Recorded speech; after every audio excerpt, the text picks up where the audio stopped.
come to a great place where hopefully we can help answer some of these questions. You know, just a few months ago we held a workshop a lot like this, and in the audience was a family member of mine. And my sister sat, and Suzanne and I noticed as she would wipe tears from her eyes because she had been getting the runaround from banks, and there was a lot of despair and a lot of hurt and a lot of deep wounds because, you know, our homes, the money that we put into those, it's not simply dollar bills. It represents our time. It represents our life. You know, our wallets really are connected to our heartstrings because we poured ourselves in to earn and try to make a better life for our immediate family, make a better life for those that come after us. And it's very difficult to be going through this. So I just want to say thank you for being here. But the main thing is, you know, we all hear the bad news all the time, but tonight it really is about hope. And Jenica and Suzanne and I just met, and I'm not here, you know, you can take this for what it's worth, but we just ask God to bring hope into people's lives because there's a lot of despair. And that really is the point tonight, that you would get some good information, that hopefully you would go away having a clear understanding, seeing light at the end of the tunnel. And I pulled up a few quotes on hope, and Dale Carnegie said the most important things in the world have been accomplished by people who kept trying when there seems to be no hope at all. And so this is you trying.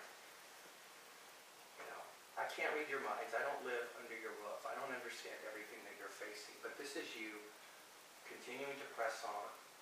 And that's when things happen. Even when you don't see that they're going to happen, if you just keep moving forward, that good things are going to happen. You're looking at a loan modification. Do you have to be in arrears? If so, for how long? Or can you do something like an anticipatory loan modification when you know something's going to be happening? I'll let Chris, do you have an answer? Or? Well, I have an answer by opinion. I think Steven might know a little more factual. I don't know anybody who's gotten one without being in arrears. But I'll let and B of A will tell you we're not going to talk to you unless you're 3 months in arrears. And so, you know, that's one of the problems. It's the price of admission to start ruining your credit, but it doesn't necessarily mean you're going to get it. So, on the other hand, if you're not going to get it and you're not going to keep the house, why are you paying? I mean, that's another issue. So. Oh, I had a new client come in just a couple of weeks ago, and he was positive that the bank was going to be working with him because of all of the conversations that he had had, and was trying to handle the situation himself, and had not stopped paying his payments. And I, you know, really, that's just really surprising. Maybe there's a turn that's happening. And we sat down, we ran through the what-if scenario. What if they do not work with me while I'm making these payments? And I explained to him that the incentive with the bank is nil to give you any kind of modification, short sale agreement, anything, while they're cashing in on you every single month. They have absolutely no incentive because at the heart of the matter, you are a number and a piece of paper. They have no idea who you are and could care less what realistically happens to you in your personal life. So a week later he calls me up and he's like, oh, well, we got to go with the what if scenario because they were telling me that it was going to go along all along, and then boom, gave him a denial letter. Go ahead, Betty. Oh, I was going to say, and I actually know something. This is the beauty of getting our different opinions. I do know someone that did not miss a payment that did get approved for loan modification. So there's always exceptions, and to me, why not try? If you can keep your payments current, why not try it? If you're getting nowhere, then maybe you need to do something to be that squeaky wheel to get their attention. The other thought is if you feel like you want to miss a payment or you set it aside so that if you don't get it or whatever, you're not all of a sudden owing $12,000 and you're stuck and going to lose your house. So kind of in a sense, maybe be strategic about it. There's something about that though, and Steve mentioned something about one of the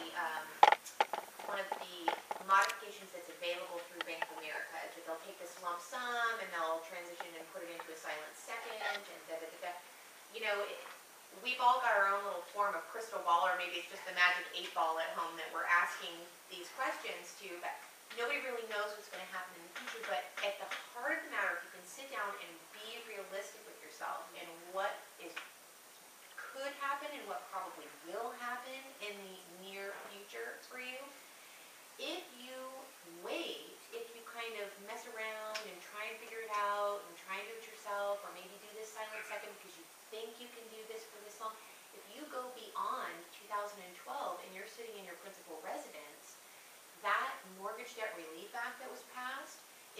gone for you. And unless you qualify for some other exclusion that's available to you in the tax code, i.e. insolvency, you will be taxed on the amount that is forgiven. Whereas between now and 2012, if you have debt forgiveness on your principal residence, and that money was used to either purchase the home, build the home, improve the home, whatever, that will be excluded from taxable income. The reason this is such a big deal is you're not talking about getting a raise at work of $10,000 a year and you've got to figure out how much more tax you have to pay in throughout the year.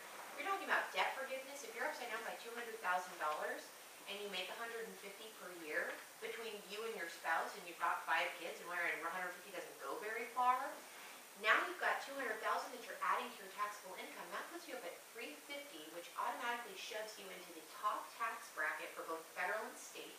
You can count on paying something in the ballpark of 45% of your adjusted gross income in taxes. If you're at $350, what's half of that? That's going to go to taxes. So if you have the opportunity, if realistically, if you sit down and you don't kid yourself about what's probably going to happen in the next couple of years, and the chances are that it's going to be a real stretch for you to keep this home, even though you are very emotionally attached to it, it may not be worth the risk of keeping it. What you have. So that, What are the time slots now? If you send in an offer, I've heard up to 3, 4, 5 Do you months. really want to It's know no the man's answer to land. that? That's the best way they It can. depends on your bank too. yeah, If depends you on the bank- bank. Depends. I've had short sale approval in 3 weeks and I've had one that's taken 6 months, so, and even My longer. longest is 13 months. Yeah, and especially when you're And switching that's, buyers. but and that's stuff. why is that though? Because you had a buyer and then they backed out, correct? Yeah, I mean, there's a lot of things that went on, but the whole reviewing process and then the deficiency language, and it just kept getting extended and extended. It was with B of A. 3 to 6 months is probably. Yeah, As it's not a realtors, if I'm typical working thing. with a buyer, I say, hey, you need to be on board for a good 3 to 6 months. So same thing as a seller. And then it depends really on the how buyer aggressive, also- there's some things that certain agents can do to try and stay on top of things a Oh, little yeah. better. If you Yeah, get, that doesn't you get an happen. incompetent or lazy agent or somebody that's not really staying in touch with the loss mitigator or the negotiator, that's going to lengthen that out. So if if you have people that are a little bit sharper, they'll do whatever they can to get that through quicker. Yeah, The reason you'd want a short sale over foreclosure is the foreclosure is more damage and longer lasting to your credit than short sale. Is there any other reason why you'd want a short sale over foreclosure? Well, there can be a lot of reasons. Obviously, dealing with the liability issue is particularly junior lender liabilities. Because if it's a foreclosure and there's a junior lender, they're going to get wiped out by the first foreclosure. They'll come after you all the way. If it's in a short sale, you can cut down to agree to a smaller number. There's a bunch of legal things that we can do post short sale. We've got Wells Fargo to dismiss lawsuits after a short sale when they're trying to get that. For many people, though, the avoidance of the foreclosure on the credit is the biggest because that can be a career destroyer. So some people cannot afford to not have a short sale. They can't have a foreclosure. So that's important. But it varies. On short sales, do you have any